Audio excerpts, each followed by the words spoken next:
الحمد لله رب العالمين والصلاة والسلام على رسول الله الكريم أما بعد السلام عليكم ورحمة الله وبركاته.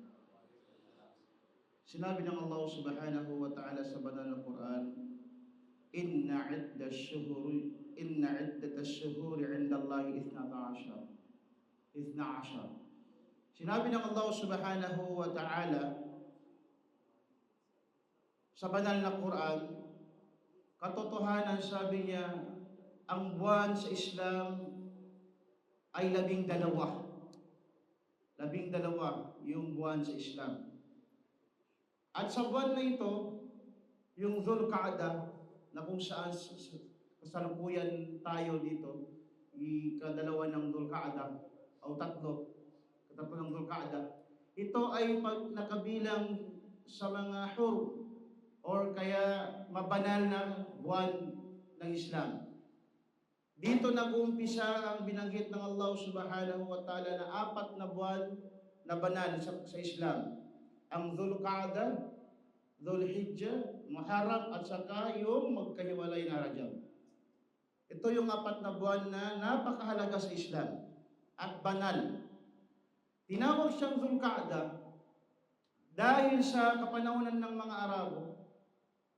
Pag darating sa buwan ng Dhul-Qa'dah, sila ay naghihinto. Humihinto sila sa kanilang mga ginagawa sa labanan, tulad ng mga pagdijihad, tulad ng lahat ng mga anong ginagawa nila. Pagdating ng Dhul-Qa'dah, ito ay inihinto nila muna upang mapaghandaan ang dakilang buwan na susunod, yung Dhul-Hijjah. So, ang banal na buwan na ito ay napakabigat na kung makagawa ka ng kasalanan, ito ay napakabigat na kasalanan na katumbas dito sa buwan ng Dhul-Qa'dah.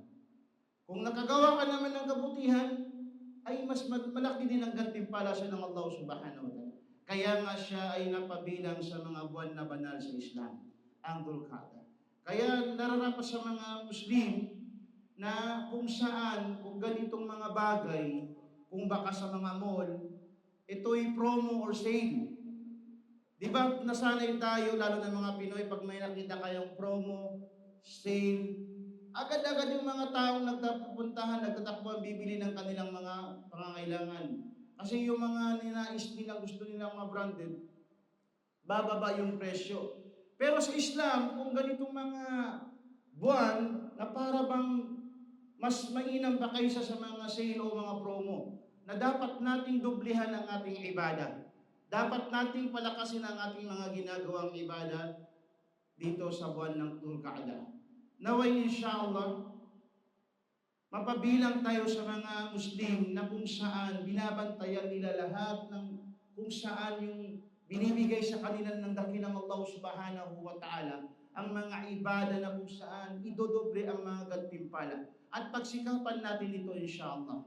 Kaya dapat yung mga pagbabasa ng Quran, yung mga pag-aayuno, sanayan natin dito ang ating sarili sa paggawa ng ibada sa Allah subhanahu wa ta'ala. Inshallah, ito ay tawfikan tayo ng Allah subhanahu wa ta'ala. Assalamualaikum warahmatullahi wabarakatuh.